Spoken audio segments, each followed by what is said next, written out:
Let's go down to the river to pray, studying about those good old days, and who shall wear the golden crown.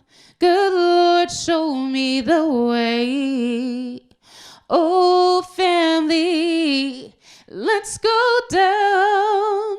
Let's go down. Don't you want to go down? Oh, family, let's go down. Down to the river to pray.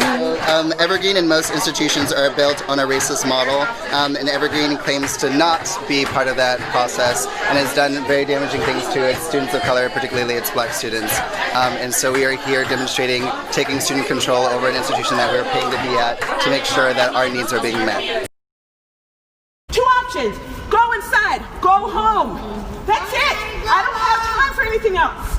I am too tired. This shit is literally gonna kill me. Do you have a time for an apology? Go inside or go home. Go inside or go home. Go inside or go home. Go inside or go home. Go inside or go home. Thank you. Y'all know the word intersectionality, I'm hoping. Intersectionality was created by Dr. Kimberly Crenshaw, the goal of which was to explain what it means when people have intersecting identities, especially those who have intersecting identities that are oppressed. Because oppression, when your identity is intersecting, not intersecting, don't do that, y'all. When that's happening, it's a compounding experience of oppression. I also take this to push me to think about intersectionality on the privilege front. Some of us in this room have intersecting identities that have privilege, which means our privilege is also compounding, which means we also have now the compounding extra visor. You know, like how horses wear sometimes to keep them in a straight line? Some of y'all got really big ones of those and are walking in an extra straight line. So our goal is to get you to take those off, or my goal is by thinking about your story.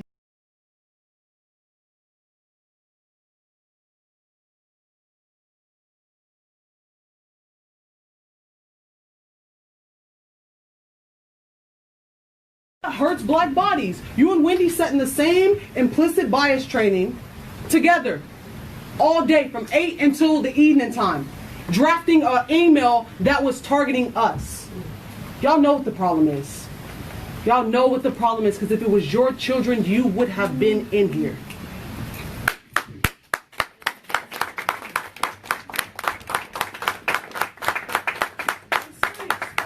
Y'all know what the problem is.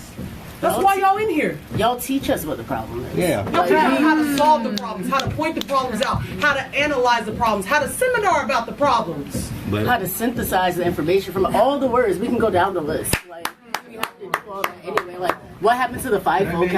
What happened to all of that? Can you not cut me off, though? Because one of the things that happened, like, we talk about, like, patriarchy and white supremacy. You just exercise that. You just exemplify that. Nobody else got cut off. I apologize. Like, and I don't want your apology. I want you to, like, practice what is learned here. None of this stuff even needs to be, we shouldn't even be talking about it. It's written down.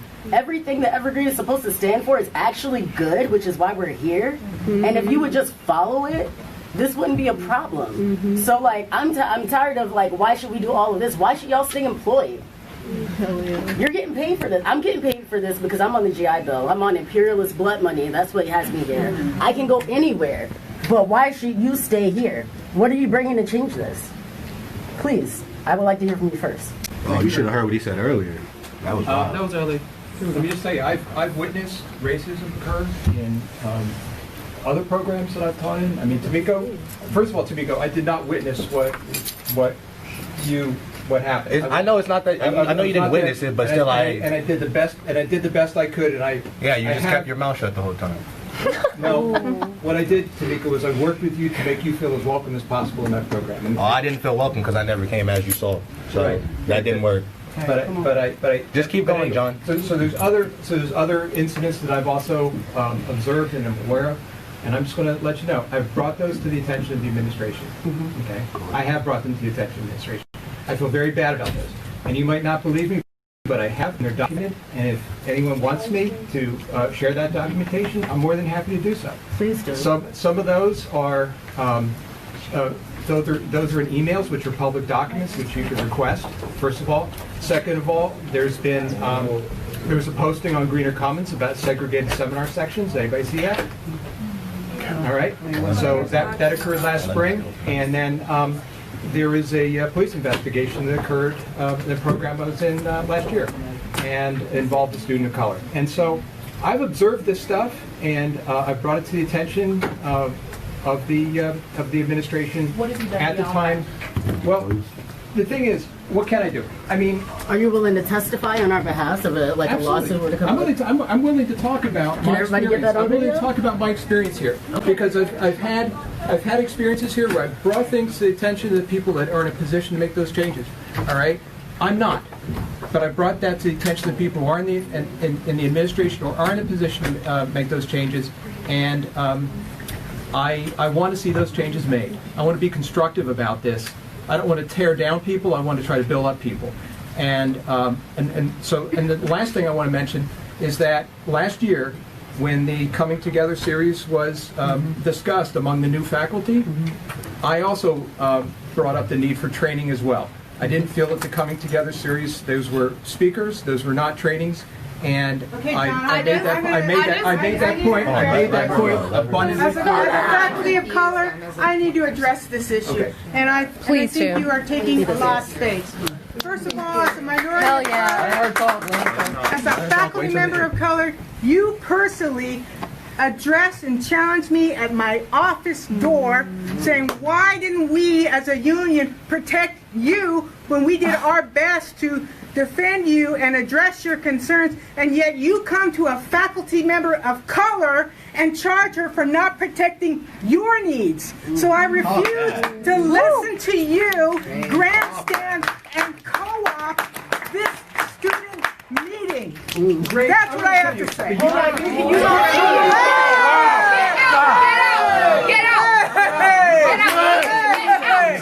out! You're not helpful. Get out! Can you listen to your shirt? Get out! Shake and chill. You need to go.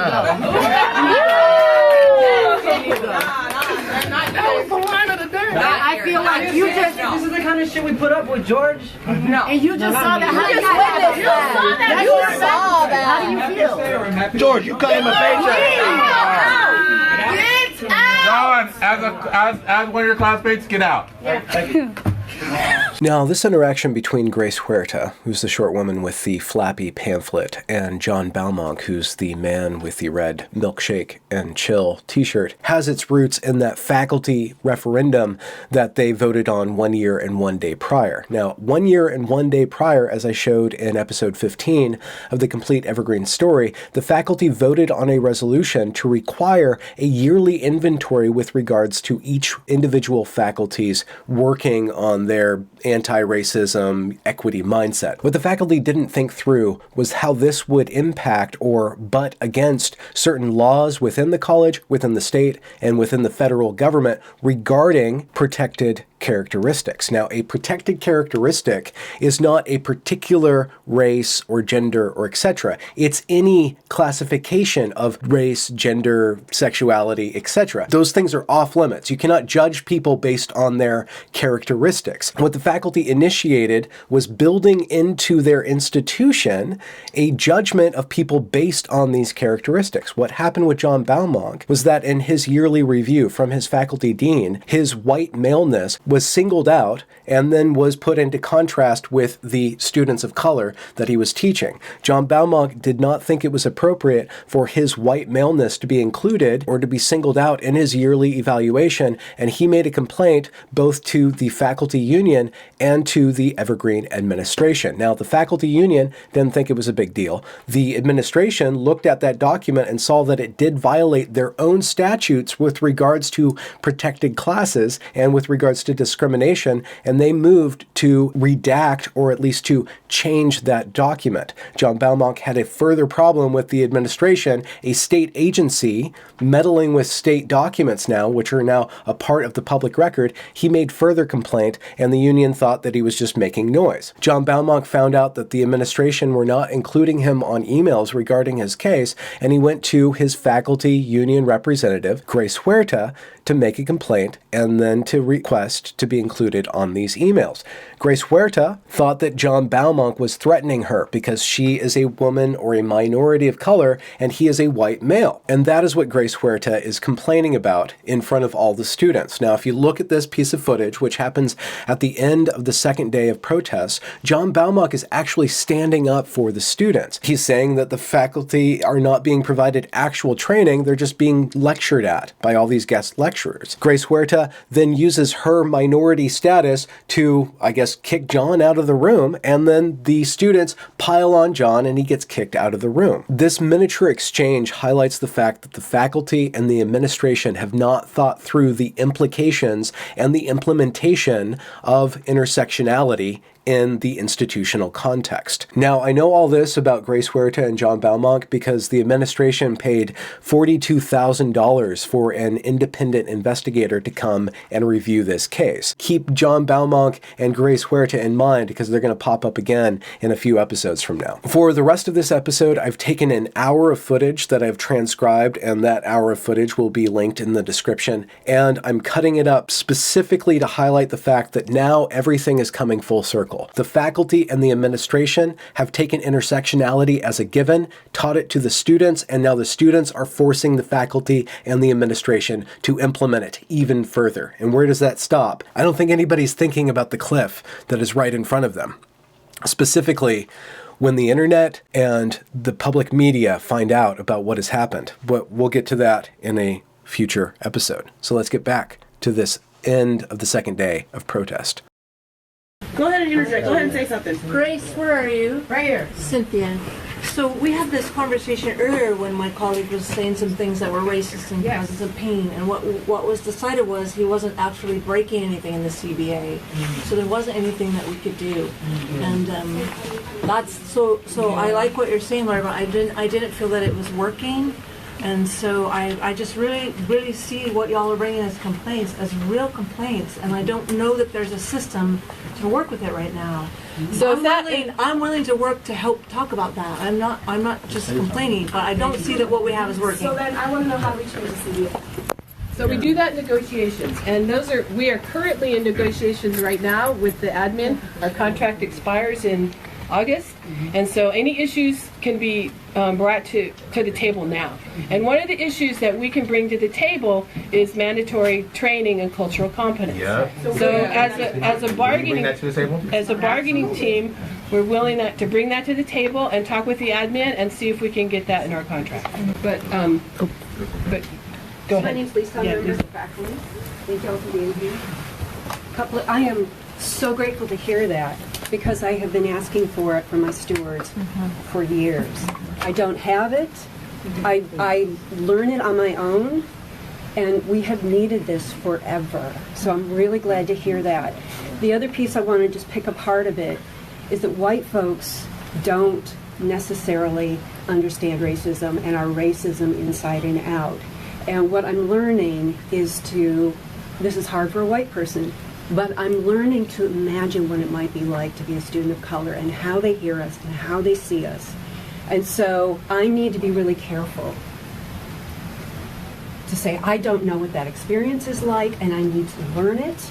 And so I get a little itchy when I hear faculty saying, yes, we have these protocols for identifying racism, when I'm pretty sure white faculty don't necessarily know what racism looks like. And we need to. Being a white person to tell them so that they know. I mean, that's another example right there. No diss to what you said.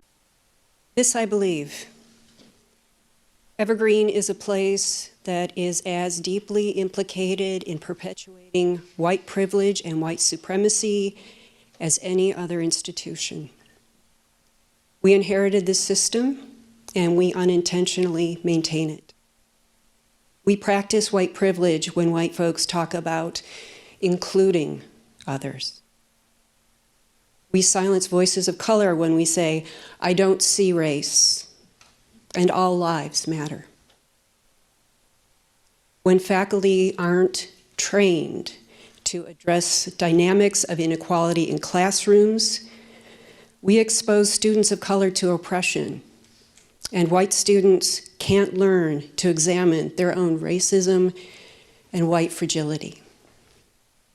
We galvanize white privilege in the form of curriculum, exalting white canons of fine art, literature, theory, and scientific thinking. More so, if we don't examine how those canons are made.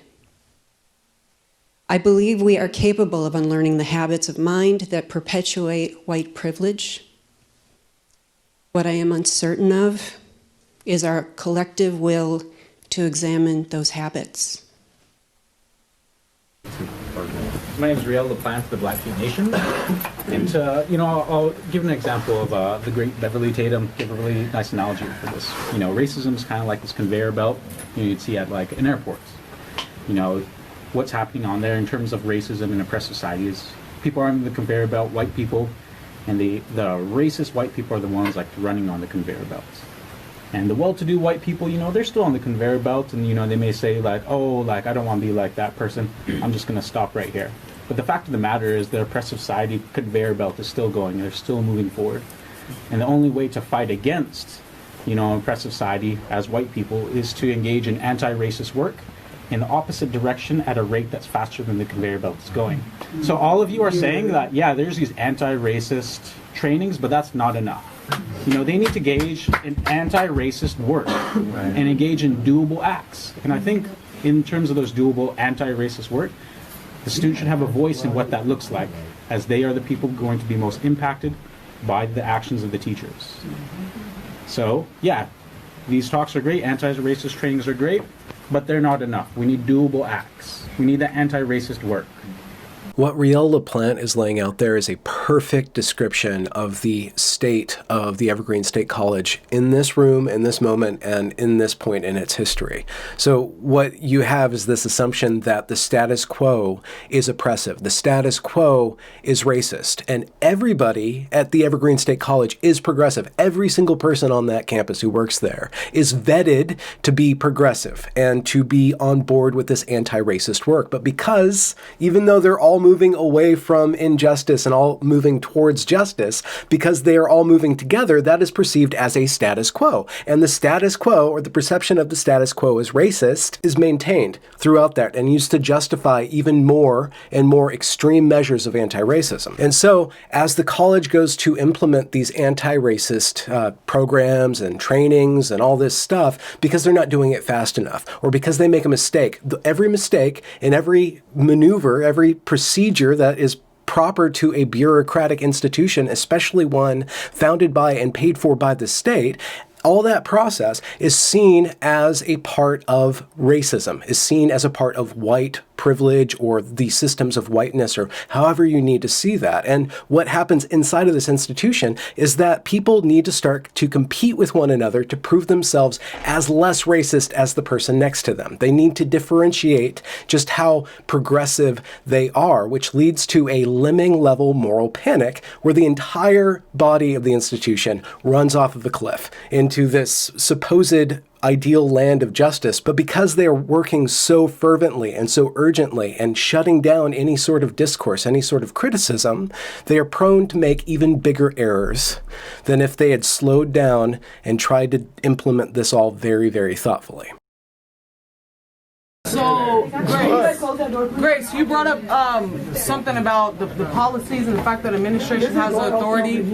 Why haven't they exercised that authority to get rid of people who have a history and a pattern? What's that guy named Ken? What was his name? Ken's the one who sat at the table yesterday. He's right there. That was you, Ken, who told me about the pattern? We gotta wait for the pattern? Okay, so for all the people that have the pattern, the faculty and the staff who had the pattern of these racist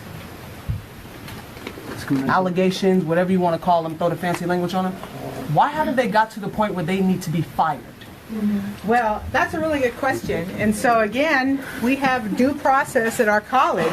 So the process is if there's an issue, and we can walk through this with Cynthia. Are you still here? I'm right here, yeah. So you can help me walk through the process that we went through. Yeah. So you contacted me as chair, and you described the situation with a faculty member, right? And so I shared that with our grievance committee, which is essentially John Davies and Lori and Marla Elliott. And we talked through what was the concern, right? Yep, we did. And then we talked about what could be some possible strategies that we could work with in step one, so to speak, like how you could talk to this faculty member, what were some strategies for negotiation in terms of problem solving, right? And then what happened?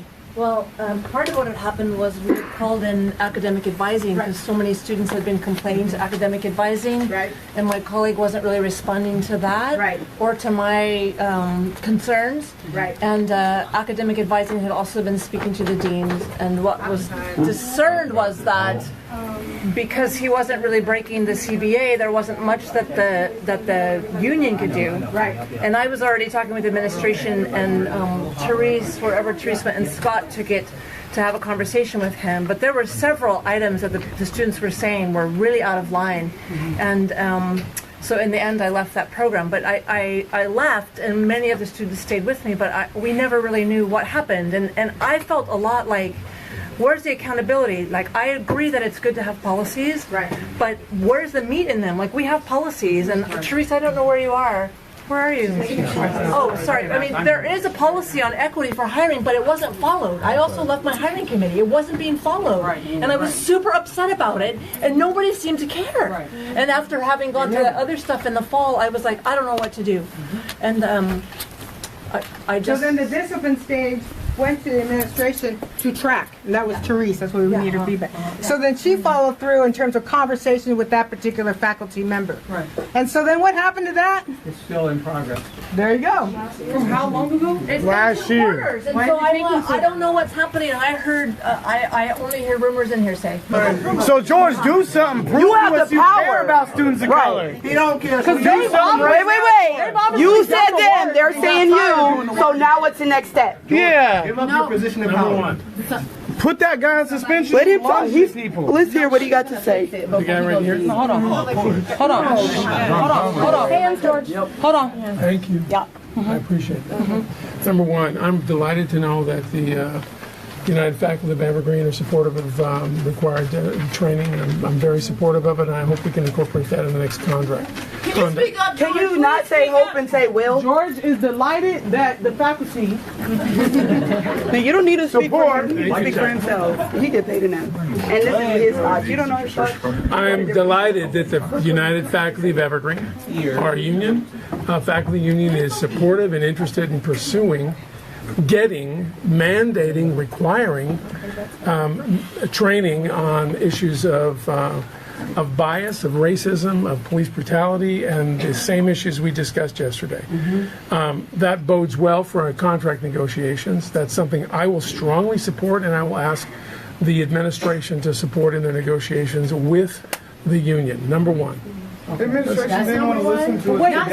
I'm listening to you. Didn't Wendy... Okay, I need y'all to stop getting wrapped around fingers, okay? Didn't Wendy and George just sit in implicit bias training and still sent that email to us? Yes. Come on, man, this training ain't gonna work. So people gotta go. That's what we talking about. They're tired of doing the work, George.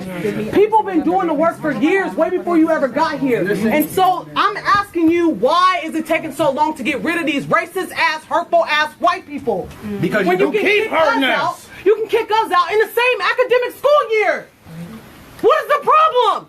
She got tired, so she stopped. Did she just not sit here and say that?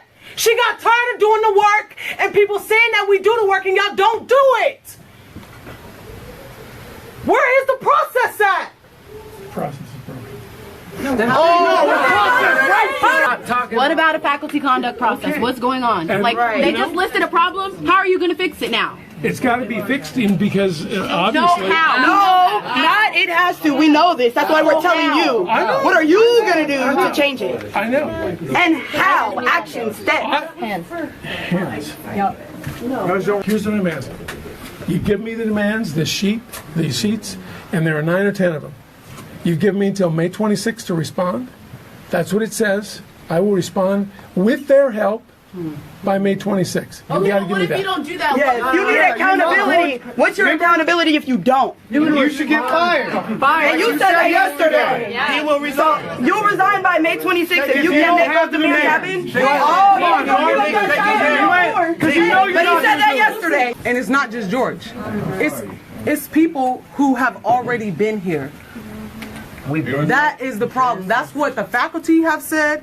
That's what the students have said. Your administration has said the same thing, even though they won't give up their positions. That's how white privilege works. So my thing is like, what are you willing to sacrifice in order for shit to change? Clearly, Cynthia then sacrificed a lot and got tired of it. Did all that work. And so who stepped in for Cynthia? That's what I want to know, because when people stop doing work around here, nobody says, oh, I want to do it, especially not for equity. Member Arun Chandra. I've been here almost 20 years. Okay. Long time. I want to support what you're doing, and I don't know what your demands are. Can I get a copy of them? Have you ever had black and brown students in your class? Yeah. Okay, let me take a dramatic bite of this apple. Bite it. There you go. That's your ass. So, you gotta pass that right, one time. Because that was, well, there's some right here. Yo, why did you get that up? Wait, I don't need two, I need one. Because you know what the demands are. The thing that affects me the most is that any student here feels unsafe, particularly students of color. And that you feel unsafe on this campus, this is where my kids grew up, makes me wonder, well, what can I do? The one thing I can do by myself is say, open my doors to you. If you feel unsafe, come to my house. I appreciate your transparency, and I also would like for the administration to take note. Faculty member, we've been talking about like having safe spaces and all that stuff, like places for students to go. Your faculty is having to use their paycheck to house students. They have to open their houses to students of color because it's that unsafe. That's the double impact. Do you care about that at all? Are you willing to open your house? Because we went to your house, George, and I did not feel welcome. Because it was the wrong house. Get out. Oh, yeah, that was your bonus house.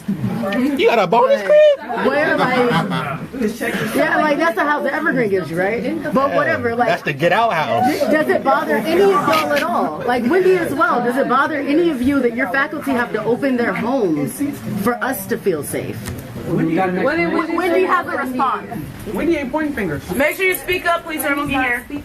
I would point the finger at myself for my complicitness in much, some, all of what's transpired, but I'm not going to point my fingers at others. So you're going to resignate today, or what? Then you obviously ain't doing your job, so what you still doing here? Well, I want to believe that I can contribute and be helpful. What if we don't trust you though? That's the thing. No, so then what are you going to do? Nobody's safe with you here, because I think your only option, and so is George's, is to actually just leave. Because if we're tired of being complacent, what are you going to do? Actually, Wendy, I'm speaking to you. Do you remember last night I had a very specific demand that you said you were going to do, and I'm asking you because you told me I could reach out to you. Did you follow through with that today, or did that not? Well, I remember two. One was, will you respond to every email the student sends? And I promised I would. And the second was, will you investigate what transpired at the food drink last night? That's the asshole who left the fucking fridge. Nah, it is his fault. Don't even try to justify Jacobson right here. Okay. All black. Yeah, that's the guy who left the fucking fridge. He's a lead cook. Trying to keep the food. But you're the one who locked the fridge. Fucking paying to be here. Because you thought that we were going to... I'm paying you. And I promise I will. To be quite honest, there hasn't been time to... Right, but you told me you were going to start first thing this morning. See, so where's the accountability on your house? I don't need to be escorted. I'm okay. No, you definitely do need to be escorted. All right, Wendy's coming down to the office now. Complete that task by the end of the day today. help. I mean, I don't know about that. But see, that's the issue. Because wait. Coming to you saying that they're being discriminated against, and then they have to come to class or walk on campus and see that teacher who discriminated against them on campus. So then we have to come here. Every student in here has homework, has a job, has family, has kids. Why do your kids, like students of color, have to be in here doing work like this? And the white students get to say, I have cheetah print hair and I'm welcome here. But we have black skin and we're not. And we are students as well, and we're wasting our time putting in work, and you're not putting in any work. So you're telling us something, and we cannot trust it. We've given you chances. We told you calmly, this teacher is racist, and they're still here. So you have to tell us something different, because just saying I will do it is not true. It's a lie. We know you're liars. That's it. Back to George. George, what are you going to do? And don't say nothing. Wait a minute. We want action, George. No, I know you say, like, don't feed no empty promises. I don't want no more of that bullshit. Serious, George. Like, what are you gonna do? Like some real action, not just you promising things and not fulfilling those promises. I was on the phone with the Attorney General's office about half an hour ago to talk about the issue of charges and how do we go about dropping them and what is needed to happen. She is working on that. I also talked with her about, pardon my hand. Do you want me to work on these? George, this is shit we gotta deal with every day. If you don't go to your desk, you don't let us go. I'm just telling her I'm working on it. I'm working on it. But can you stop your accountability if they're not?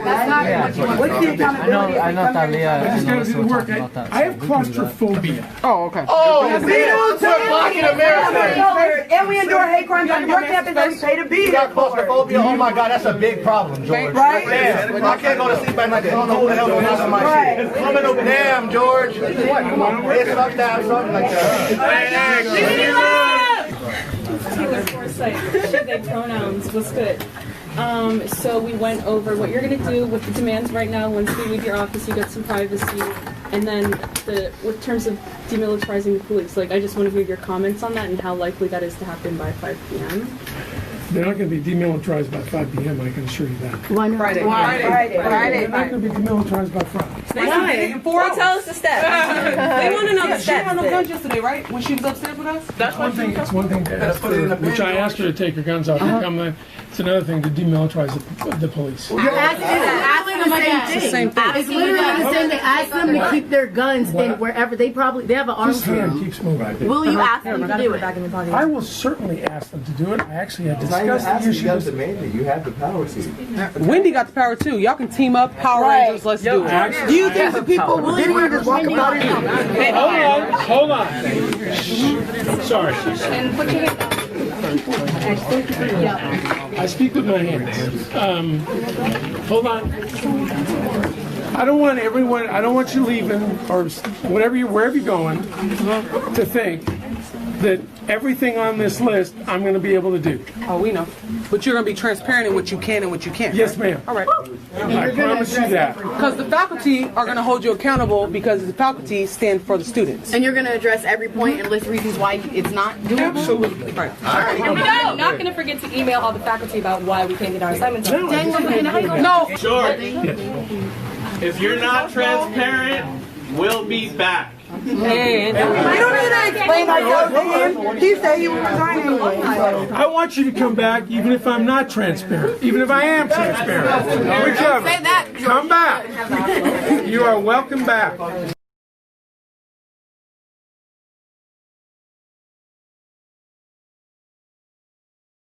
There's no easy answer for that. There's other than build community, find the other people who want to disrupt and dismantle as much as you do and make it fun. I'm an agitator. I accept that is part of what I bring to the world. It doesn't mean it's not painful. It doesn't mean it's not isolating or marginalizing. I'm with other radical people who want to see a radically transformed world. And when I look at the news and I see like cities all over the world right now are rising up, we're about to reach the 20-year mark of WTO in Seattle. Sometimes it takes people willing to crack it open to make the change. And history has taught me those are the people that silently suffer the most. And also by Friday, if all those are met, you need to pay for a potluck. Pay for potluck anyway. Yeah, okay, bet. Okay. We want gumbo. Bet. We want gumbo. Made by my mama. Okay. Time now for campus craziness, and tonight the title is not an overstatement, it really is crazy. Consider Evergreen State College in Washington and Olympia. Every year the school holds a day in absence. In years past, non-white students symbolically left campus and attended anti-racism events. This year, student activists demanded that all white people leave campus or else.